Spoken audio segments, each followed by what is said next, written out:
Hi, it's Roy again from here at Parkway Nissan, and today what we're going to look at is actually some questions we've had about the safety systems that come on our new cars.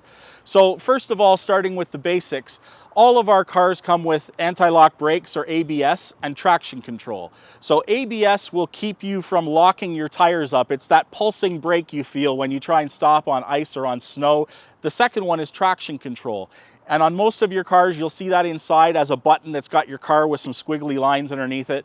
That's basically an electronic system that uses the brakes to keep your car more stable, to keep it under control. Then we get into what Nissan calls the safety shield, which is all of the new electronic technology that's coming on the new cars. And Nissan includes this now on all of our cars, even the most basic thing that you can buy. So any of the Nissans that you see with this plastic looking front logo, that is actually a radar that is reading in front of your car the distance to objects that are in front of your car. So if it sensed that you were closing in too quickly on another car because they had hit the brakes or they were in an accident in front of you, it's first going to warn the driver and give you an opportunity to react. But if you didn't, it would hit the car's brakes and try to prevent a collision or mitigate the impact of that collision if something happened in front of you. Now on the newer cars, we have added a little camera that you can see here at the top of the windshield. That camera is now reading along with that radar, and it's looking for the shape of what those objects are. So is it a car? Is it a person? Is it maybe a deer that ran in front of you? And so it's incorporating that into its decisions. Again, it would warn you first if it thought it saw something dangerous that was going to cross your path or that had stepped into your path, and it will react with the brakes itself if it needs to. On the newest ones now, the headlights also use that camera. So if you had your high beams on and someone was coming the other way, that camera would see their lights and it would actually dim your high beams down until they went past, and when there's no more lights, it'll pop them back up. So you don't have to do anything to switch your high beams on or off. The car is actually doing it for you. So when we come around to the side of most of our new cars, there's really two main systems that are at work. First of all, these cars have blind spot monitoring. So there's actually systems that are sensing if there's a car in the lane beside you or on the other side, kind of behind the driver's shoulder, so it's out of your peripheral vision, where a car might be hiding in your blind spot. And then on our new cars, there will either be lights on the inside here, or some of them have lights built into the exterior mirrors that let you know that that car is there.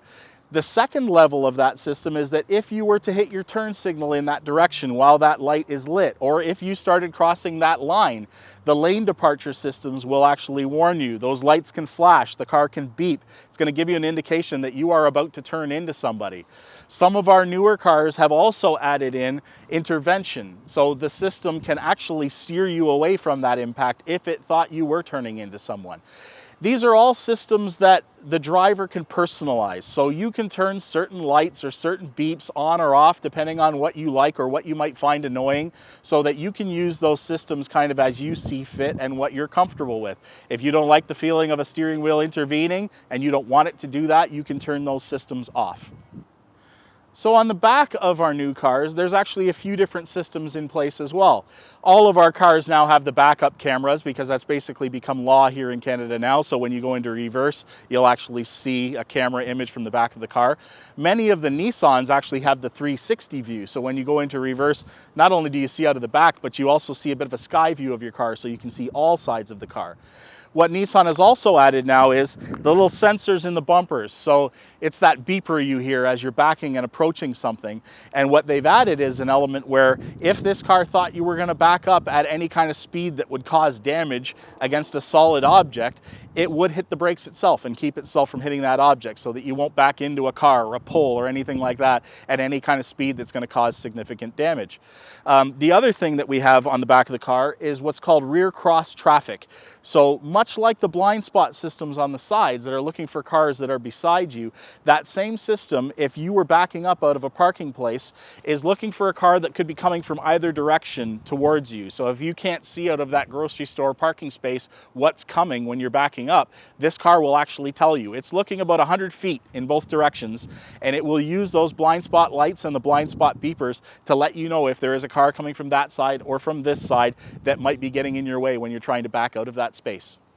Once again, thank you for watching our video. If you have any questions about anything we've discussed, or if you would like any questions answered in a future video, please let us know. Also, if you're interested in one of our cars that has some of these features and you'd like to take a look, please reach out to us here at Parkway Nissan. You can ask for Roy, or any of us can help you.